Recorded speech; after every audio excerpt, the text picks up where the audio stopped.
फिर से हमारे चैनल HDIC में आपका स्वागत है। पिछले वीडियो में हमने पढ़ा था संख्या पद्धति में परिमेयीकरण के बारे में। आज का हमारा टॉपिक्स है, आज हम पढ़ेंगे अगला अभ्यास बहुपद। बहुपद के बारे में पढ़ेंगे।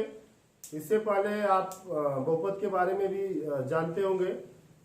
आज से हमारा जो अभ्यास शुरू होने जा रहा है बहुपद अभ्यास 2 है। ठीक है, तो बहुपद के बारे में हम सबसे पहले जानेंगे।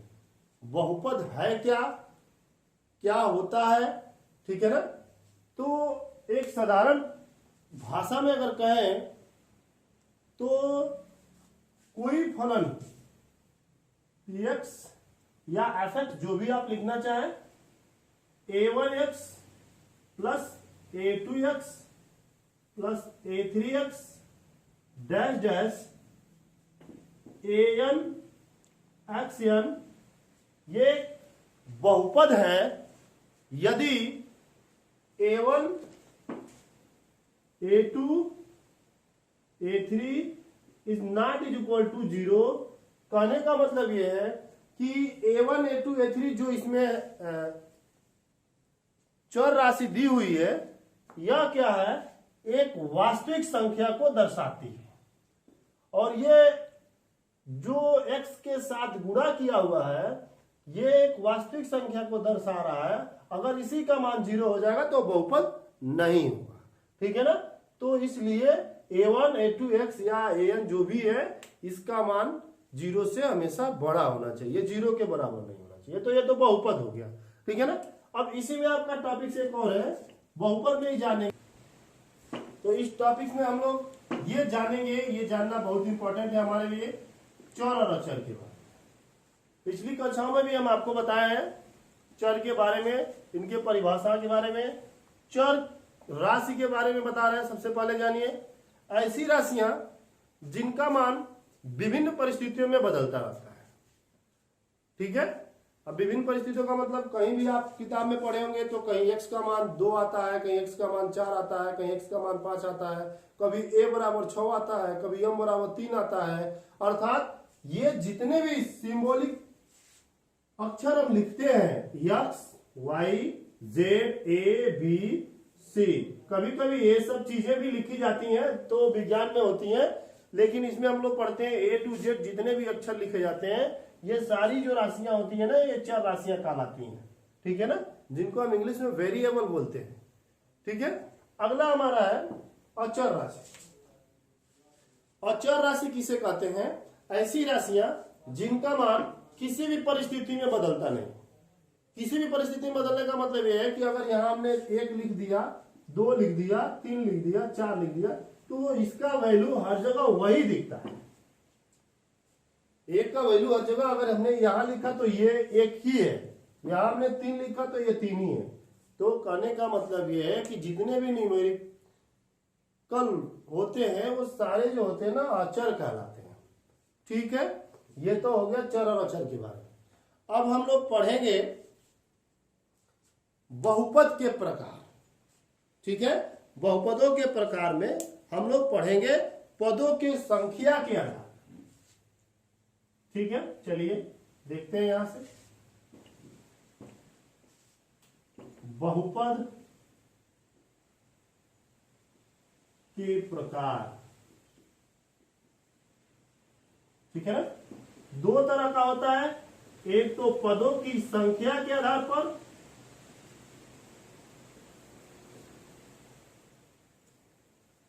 संख्या के आधार पर, और दूसरा हम लोग पढ़ेंगे वो पदों के घातों के आधार पर पढ़ेंगे। तो पहला हम जानेंगे कितने प्रकार के बहुपद होते हैं पदों की संख्या के आधार पे। तो पहला बहुपद होता है एक पदीय बहुपद। एक पदीय बहुपद, ठीक है। इसकी परिभाषा कैसे देंगे? ऐसा बहुपद जिसमें केवल एक और एक ही पद। अब आपके मन में विचार आ रहा होगा कि एक ही और एक ही पद होने का मतलब, देखिए जो भी बहुपद होगा, ठीक है ना, अगर एक पद होगा तो उसके बीच में किसी प्रकार का प्लस या माइनस का चिन्ह नहीं लगा होगा। ठीक है, इस चीज को ध्यान दीजिए। तो एक पदीय बहुपद, उदाहरण के तौर पे हम लोग पढ़ेंगे 2x या 2x या 5x जो भी हो, तो इसको हम एक पदीय बहुपद कहते हैं। मतलब ऐसा बहुपद जिसमें केवल और केवल एक ही पद हो, एक पदीय बहुपद कहलाता है। दूसरा आपका है द्विपदीय बहुपद।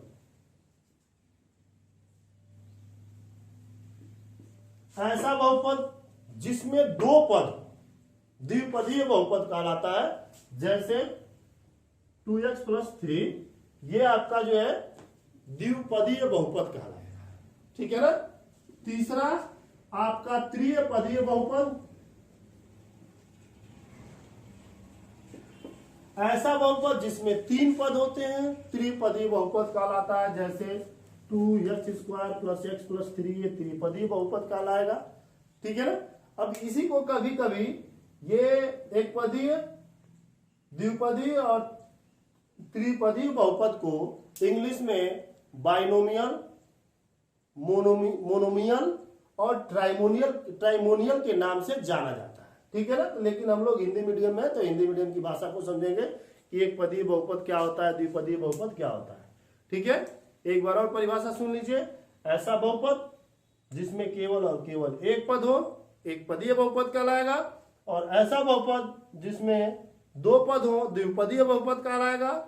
ऐसा बहुपद जिसमें तीन पद हो, त्रिपदीय बहुपद कहलाएगा। यहाँ पे हमने एग्जाम्पल भी लिख दिया है। ठीक है।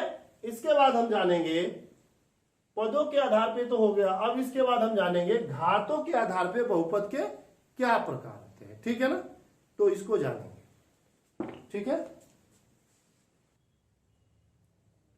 ठीक है। अब हम लोग जानेंगे घात की संख्या के आधार पे बहुपद के प्रकार को।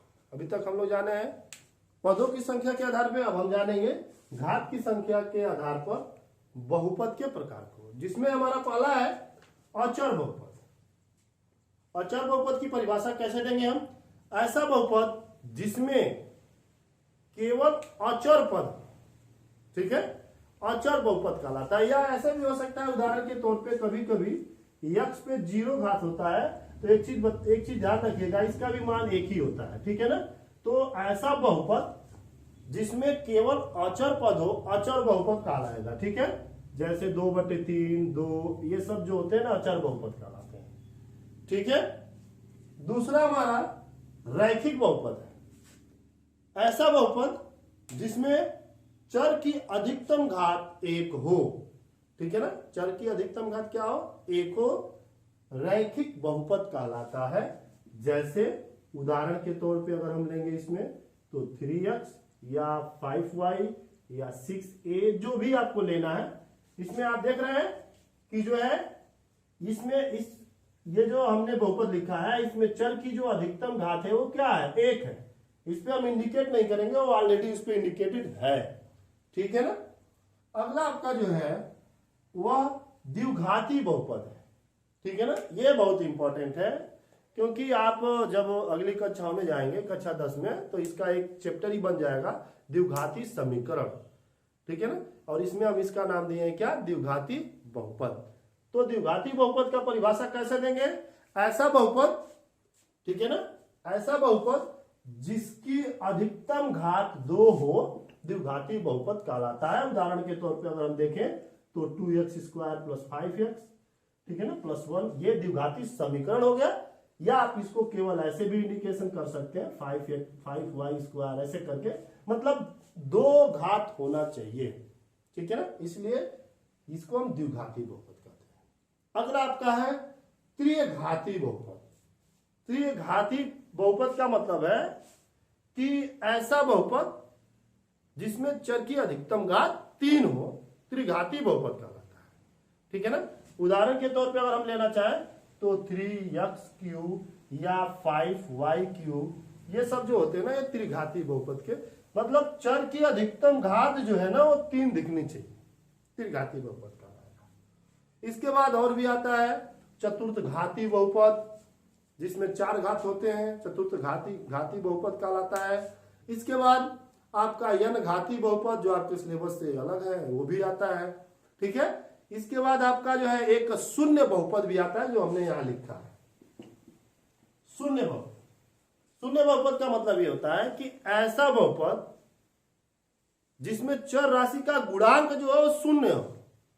ठीक है ना, चर राशि का जो गुणांक हो वो शून्य हो। जैसे अभी हम यहां लिखे 0x², इसका भी मान क्या होगा, 0 होगा, या 0x³, इसका मान क्या होगा, 0 होगा। तो ऐसे बहुपद को हम क्या कहते हैं, शून्य बहुपद कहते हैं। ठीक है ना, तो ये तो हुए बहुपद के घात के आधार पर बहुपद के प्रकार। ठीक है ना, अब हम अगली वीडियो में आपको बताएंगे बहुपदों को किस प्रकार से छांटा जाएगा, बहुपदों के प्रश्नों को किस प्रकार से हल किया जाएगा। ठीक है, तो अगले वीडियो के लिए आप लोग इंतजार करिए। तब तक के लिए धन्यवाद।